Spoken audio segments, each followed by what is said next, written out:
अगर बारबेक्यू का मजा दोबारा करना चाहते हैं तो मेरी ये हरी भरी चटखारा चटनी की रेसिपी देख ले। एकदम लजीज और चटपटी सी बारबेक्यू चटनी बनके तैयार होगी। बिस्मिल्लाहिर्रहमानिर्रहीम। अस्सलाम वालेकुम। उम्मीद करती हूँ सब खैरियत से होंगे, खुशहाल होंगे, जहां भी रहें खुश रहें, आबाद रहें। आज आप लोगों के लिए लेके हूँ बारबेक्यू के मजे को दुबाला करने के लिए हरी भरी चटखारा चटनी। इतनी टेस्टी और गजब की बनके तैयार होगी और बहुत ही कम इंग्रेडिएंट्स के साथ हम इसको तैयार करेंगे। किस तरह से हम इसको तैयार करेंगे आपने वीडियो को एंड तक देखना है। वीडियो अच्छी लगी वीडियो को लाइक और चैनल को लाजमी सब्सक्राइब कर दिया करें। चलिए जी फिर इस मजेदार सी चटखारा चटनी की रेसिपी को बनाना स्टार्ट करते हैं।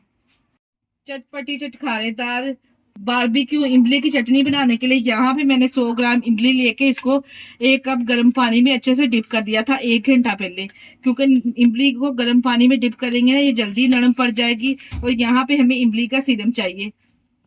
1 घंटे में इमली जो काफी हद तक नरम पड़ चुकी है। और यहाँ पे मैंने एक बोल ले लिया, इसके ऊपर लगाएंगे एक स्ट्रेनर और हम तमाम इस तरह से इमली को छान लेंगे। जो इसका सीरम है वो सारा नीचे बोल में चला जाएगा और जो इसकी गुठलियां हैं वो इस तरह से अलहदा हो जाएंगी।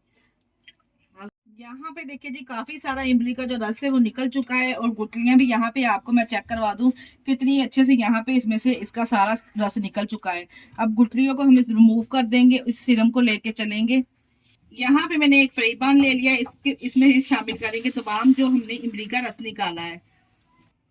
अब यहाँ पे इसको चटपटा और चटखारा बनाने के लिए इसमें पाउडर वाले कुछ मसाले ऐड करेंगे, जिसमें मैंने शामिल किया है इसमें हाफ टी स्पून व्हाइट नमक। इसके अलावा इसमें शामिल करेंगे हाफ टी स्पून मेरे पास काला नमक है, ये शामिल करेंगे। इसको चटपटा बनाने के लिए इसमें यहाँ पे मैं 1 टीस्पून कुटी हुई लाल मिर्च का इस्तेमाल करूंगी।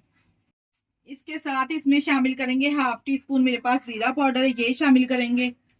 और इसके अलावा इसमें शामिल करेंगे चाट मसाला, 1 टीस्पून इसमें चाट मसाला ऐड करेंगे। बस यहाँ पे हमने इसको 2 से 3 मिनट के लिए पकाना है तमाम मसालों को डालने के बाद। जैसे ही इसमें एक बॉयल आता है तब तक हम इसका हरी चटनी तैयार कर लेते हैं। बिल्कुल मीडियम फ्लेम पे यहाँ पे मैंने इसको पकने के लिए छोड़ दिया है।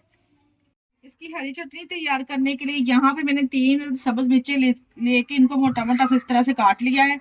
और यहाँ पे मेरे पास सब्ज धनिया है, 2 मुट्ठी के बराबर मैंने सब्ज धनिया लिया है, जिसको मैंने साफ करके काट लिया है। यहाँ पे हमने इसको करना है चॉप।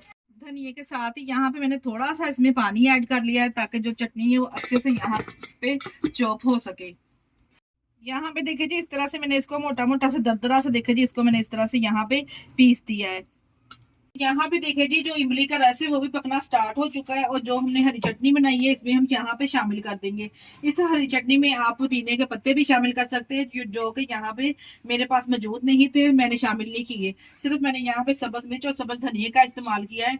इतनी गजब की ये चटनी बनके तैयार होगी ना, जब आप बारबेक्यू बनाएंगे या फिर चटखारा बोटी बनाएंगे तो उसके साथ आप इसको सर्व करेंगे ना, यकीन जानिए इतना बेहतरीन इसका जायका और रिजल्ट होगा कि खाने से आप हाथों को रोक नहीं पाएंगे।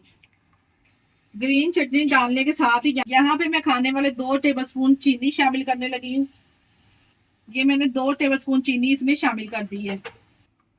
चीनी डालने से आप लोग यहाँ पे ये ना कहिएगा चीनी डालने से चटनी मीठी हो जाएगी, बिल्कुल भी ये मीठी नहीं होगी। जो हमने इसमें इमली शामिल की है ना, ये जो इमली की खटास है इसको बैलेंस रखेगी, इसलिए यहाँ पे मैंने इसमें 2 टेबलस्पून चीनी शामिल की है। 2 टेबलस्पून ही चीनी शामिल कीजिएगा, बाद में चीनी चेक करके आप और भी शामिल कर सकते हैं। जैसे ही हम इसमें चीनी शामिल करेंगे ना, देखिए जी चटनी जो दोबारा से पतली हो जाएगी। 2 से 3 मिनट पकाने के बाद दोबारा से ये चटनी गाढ़ी होना स्टार्ट हो जाएगी। लो टू मीडियम फ्लेम पे हमने इसको 2 से 3 मिनट के लिए दोबारा से पकाना है। यहाँ पे देखिए जी मैंने टोटल इसको 3 मिनट के लिए पकाया है। आप इसकी थिकनेस चेक कर सकते हैं, ऐसी होनी चाहिए। फ्लेम को यहाँ पे अब बंद कर देंगे और इसको रूम टेम्परेचर पे आने देंगे। यकीन करिए इतनी टेस्टी चटनी बनके तैयार होती ना कि आप 1 हफ्ते तक इसको बाहर भी रखेंगे ना तो ये खराब नहीं होगी। अगर फ्रिज में रखेंगे तो 15 दिन तक बिल्कुल भी खराब नहीं होगी। अब ये लीजिए यहाँ पे मैंने से बोल में चटनी को कर दिया इस तरह से डेकोरेट। और माशाल्लाह से आप चटनी का टेक्सचर चेक करें और कलर कॉम्बिनेशन चेक करें, कितना जबरदस्त आया है। यकीन जानिए अगर बारबेक्यू आप घर पे बना रहे हैं ना, के साथ इस चटनी को एक बार बनाना तो बनता है। इतनी टेस्टी और गजब की बनके तैयार होगी कि आप हर बार बनाने पर मजबूर हो जाएंगे। इस स्टेज पर अगर आपको हमारी वीडियो जरा से भी अच्छी लग रही है तो हमारी वीडियो को लाइक और चैनल को लाजमी सब्सक्राइब कर दिया करें। इसके साथ ही मुझे दीजिए इजाजत। अपना बहुत सारा ख्याल रखिएगा और हमें दुआ में याद रखिएगा। ओके, अल्लाह हाफिज।